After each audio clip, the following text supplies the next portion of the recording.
2020 का भक्ति गाना संदीप राज।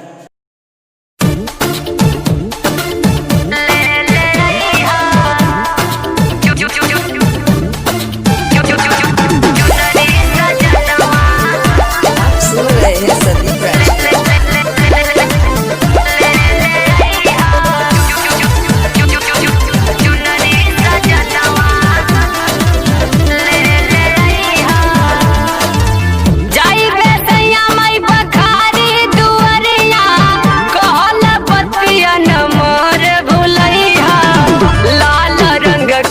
चुनरी सजनवा बबुआ बजरिया से ले आईहा, लाल रंग के चुनरी सजनवा आटा बजरिया से ले आईहा।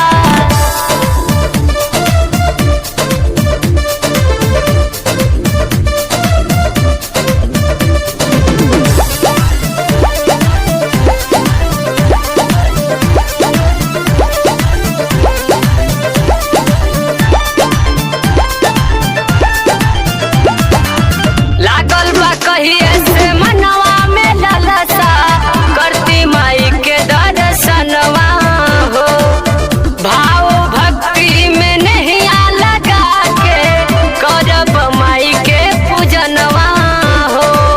ए जी सुना तनी, कहिए से मन में ललसा लगल बा, लागल बा कहिए से मनवा में ललसा करती माई के दर्शनवा हो, भाव भक्ति